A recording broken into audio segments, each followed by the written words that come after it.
First off, apologies for the background noise. I have a computer that has a very loud fan. Age of Ultron. So the second Avengers film, does it live up to the hype of the last one? So we start off and it's all Avengers all the time. Pure comic book. Visuals are great, lots of great banter between everyone. There's a big action scene which is tonally very similar to the big "Wow, it's the Avengers" moment of the first film.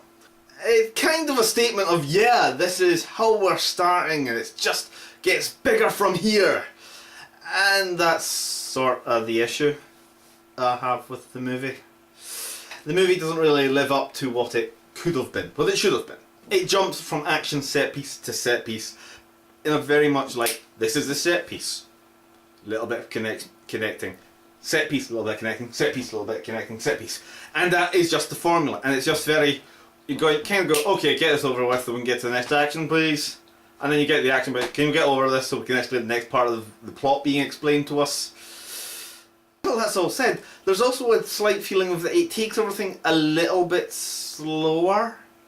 So things are a little bit more teased and dragged out. And the first Avengers movie, on a rewatch several times, you know, not when you're blinded by how amazing it is on the cinema screen, is actually very slow.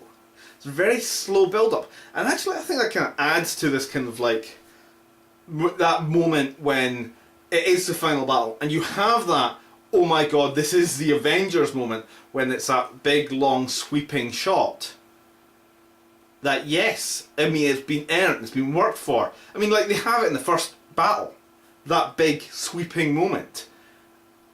And it's amazing, but you don't feel like it's been earned. It's kind of been earned due to the fact that it's the Avengers and they're there from the last film.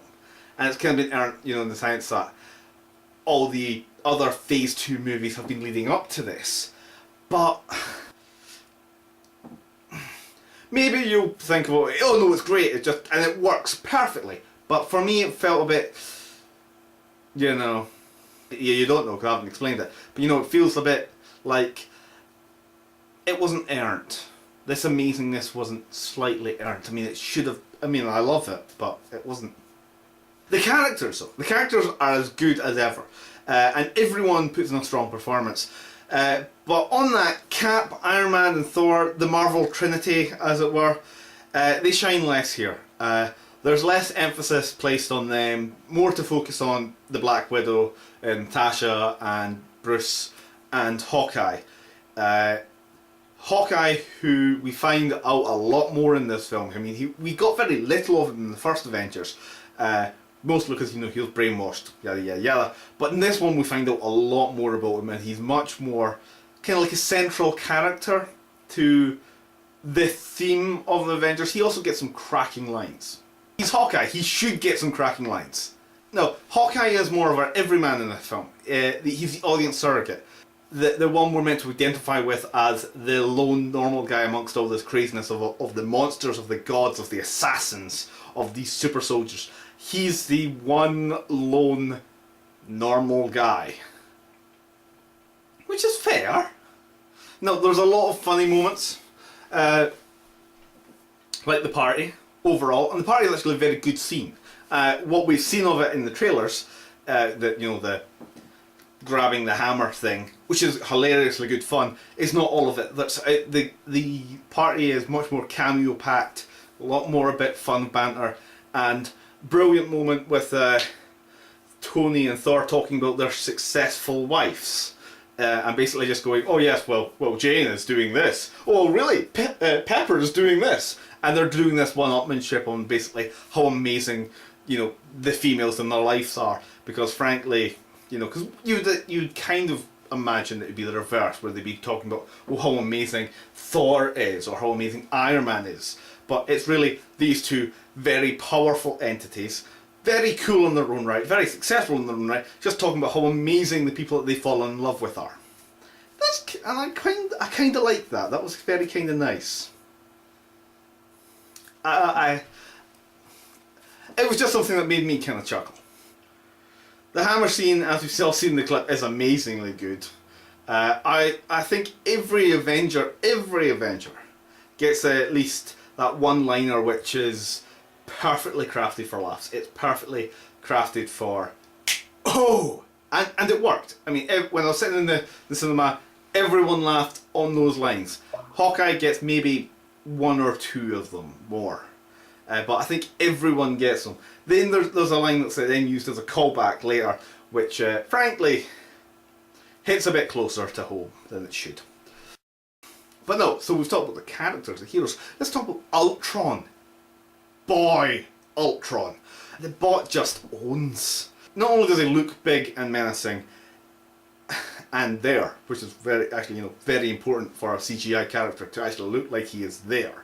The CGI of his lips, I mean, look at his lips when you're watching it. Watch how his mouth talks. I mean, it's amazing. It articulates very well. I have no idea how large the Ultron lip budget was, but the money was well spent. Really well spent. I also like the fact that he wasn't an emotionless murderbot. There was a lot of emotion in his voice. James Spader really blows it out of the park there.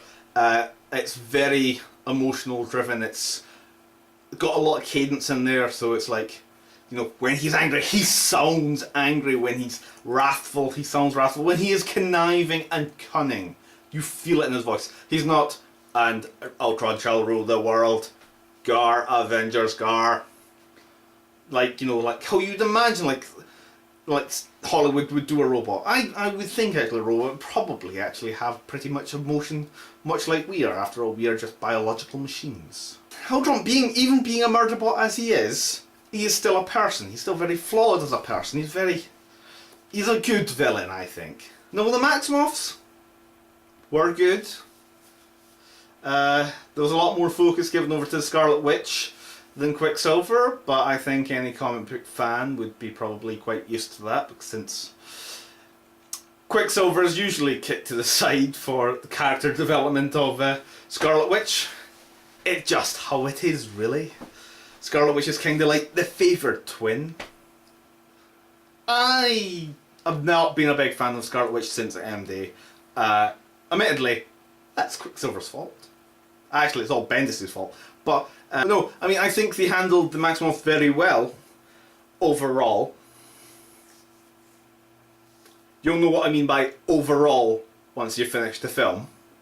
But overall, they've been handled well.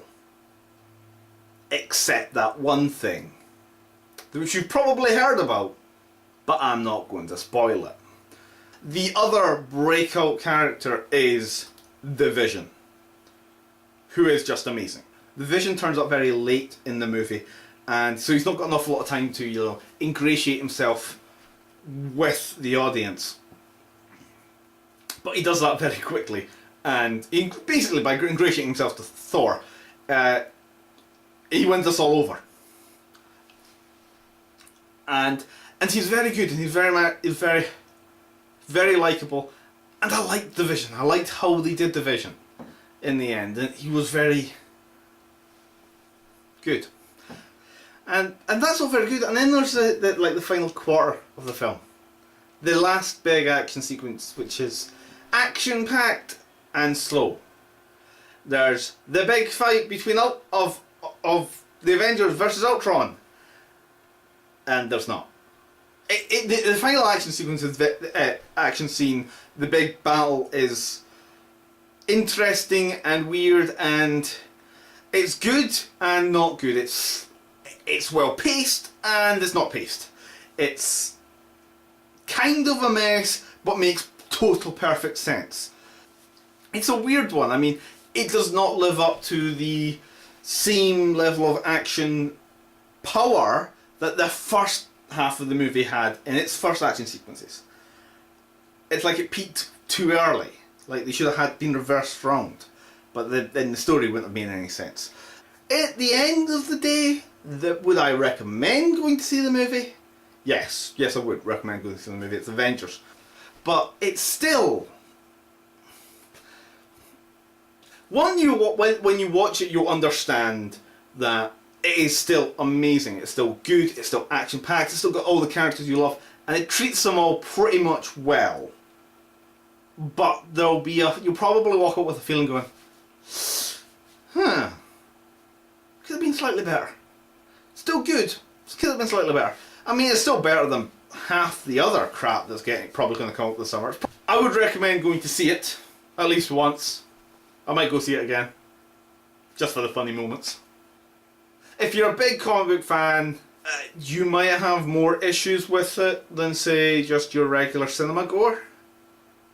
If you're a big movie goer, or big movie fan, you might have some issues. But it was still very good. That's all.